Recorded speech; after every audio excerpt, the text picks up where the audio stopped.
Well, the Bengals are 2-0 to start the season for the first time since 2018, but a little deflating news coming out of the game yesterday and today. Zach Taylor saying it's likely going to be surgery needed for Joe Burrow's turf toe injury, Skinny. Yeah, they don't have a timeline yet, but the reports have been it'll be a 3-month probably minimum injury. I mean, turf toes, they're bad injuries, man. Jack Lambert's probably one of the toughest guys to ever play in the National Football League. Played with the Steelers back in the 1970s. He suffered a turf toe injury in 1983 and then retired in 1984 because of the turf toe injury. They can linger, they can be bad, they can reoccur.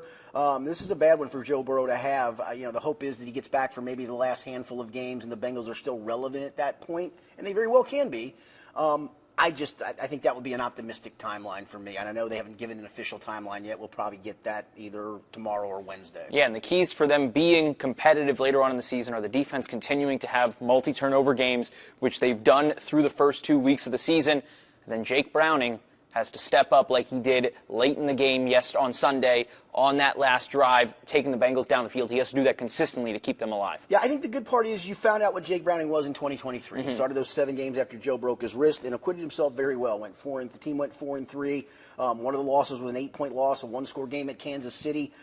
Had that great comeback against Minnesota, his former team, and ended odd that this next start for Jake Browning will be against the Minnesota Vikings this coming week.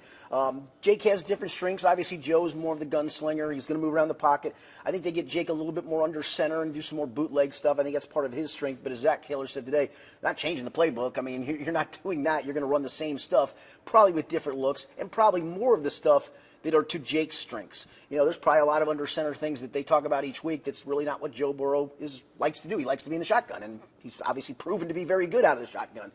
So you can do a little bit of different things with Jake. I don't want to say they're better things. I mean, Joe Burrow is an MVP candidate in this league for a reason. This is a significant loss. But I think one of the things that shouldn't be discounted here is there's a lot of talk after Jake had his 2023 of, well, what a great trade value. No, this is why you keep a Jake Browning. If you think you have championship parts around him, and they do. You still have, by the way, Jamar Chase and T. Higgins and an emerging Chase Brown and Mike Gesicki and Noah Fant. I mean, you've got the weapons still around him, which I think is important. Now, as time goes on, if other guys get hurt, then maybe that can be an effect on Jake Browning. But I think with those weapons, I think he will be very effective. But the reason you don't trade him is if you think you're a championship team across the most board. important position in football, the backup quarterback. No, it is. I mean, last year he didn't do anything, for goodness sakes, because Joe was healthy for all 17 games. But if you think you're a championship caliber team, the last thing you want to do is suddenly quarterback gets hurt and you really don't have a capable backup. They've got a guy who's capable for starting for multiple teams in this league. And I think that was important for them to just swallow hard and say, Jake, we're going to pay you. You may not play. He didn't play last year. Now when you need me, here I am. And I think he's going to flourish. I really do. And I mean, geez, you wonder. I wouldn't say you wonder, but Jamar Chase gets that highest paid non-quarterback contract ever in the offseason, and there are the people that are saying, should they have paid all these guys or not? Joe Burrow goes down, and he goes 14 catches, 165 yards, and a touchdown. Having that guy as a security blanket, and then T. Higgins as well for a guy like Jake Browning to come into a game, it's not going to hurt you ever. No, I mean, that's the thing. You can force feed Jamar Chase. Jamar Chase is going to get open. It's your job as a quarterback is made easier because of Jamar Chase. The throw that Jake made to T on the go route for the touchdown. Well, it was a great pass. That was a great ball. I mean, he dropped a dime in there, and then T has the strength to bounce off guys and go for the touchdown, 42-yard touchdown.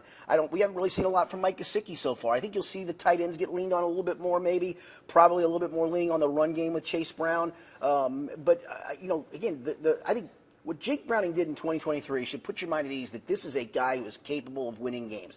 Is he Joe Burrow? No, of course he's not. Joe Burrow's, again, you put him in the top 2 or 3 quarterbacks in the league, and he's there for a reason. But Jake Browning is capable, and I think that shouldn't be discounted. And I think they're lucky to have a guy like that as the backup. All right, we're going to talk about this game a lot throughout the week, but let's get a really quick prediction from you before we go, because now, as we know, Kevin O'Connell, the Vikings head coach, saying on Monday it's likely going to be Carson Wentz versus Jake Browning on Sunday in Minnesota. Yeah, part of me would say I'd rather see J.J. McCarthy at the moment, who was the starter, just because he still looks like he's getting his feet wet in his first 2 starts.